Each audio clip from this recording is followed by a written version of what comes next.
আসসালামু আলাইকুম বন্ধুরা, সবাই কেমন আছেন? তো আজকে আমি বানাবো দুধ কচুর পাতা মরিচ বাড়া। কীভাবে বানায় দেখতে থাকুন। তো আমি তাজা তাজা কচুর পাতা গাছে দিয়ে কেটে আনছি। পাতাটি আমি এবার ছোটো ছোটো করে বুজরি করে নেব। তো আমি 3টা পাতা নিছি, এবার বুজরি করলাম। বুজরি করা শেষ, আমি এবার পাতাটি ধুয়ে নেব। সুন্দর করে ধুয়ে নিলাম পাতাটি। আমার পাতা ধোয়া শেষ। আমি কাঁঠালের বিচির মরিচ বাড়া বানাবো একসাথে। তো আমি কাঁঠালের বিচিটি অল্প একটু নুন দিয়ে অল্প সিদ্ধ করে নিব। তারপরে আমি কড়াইতে দিয়ে দিলাম শুকনা মরিচ। শুকনা মরিচটা আমি এবার তেলে অল্প ভাজা নেব। তো আমি একটু তেল দিয়ে দিব, আরও রসুন দিয়ে দিব লগে।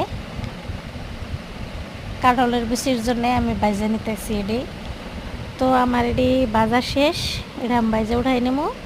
ওই তেলে আমি অল্প কালি জিরে দিয়ে দিছি, আরও রসুন আরও কাঁচামরিচ। আমার কালি জিরাটা স্কিপ হয়েছে, কিছু মনে করবার না। তো আমি এবার পাতাটি দিয়ে দিলাম। কচুর পাতার মধ্যে আনে যদি কালি জিরা দেন, যে কোনো কচুর পাতা আনে গলায় ধরবো না। আর এটা তো দুধ কচুর পাতা, কোনো কথাই নাই।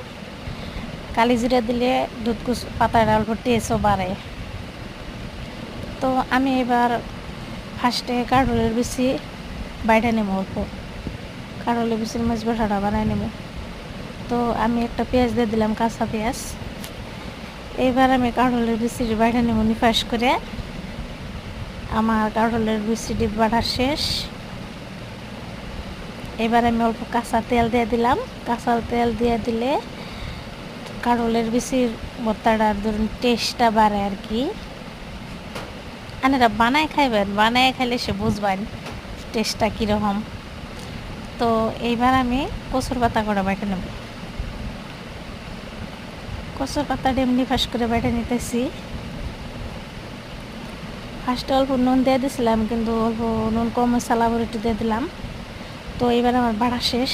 আমার মরিচ বাড়া দিকে লুপ সামলে হারি নেই আমি। তো গরম গরম ভাত বেড়ে নিছি, নিয়ে আমি খাই নিলাম।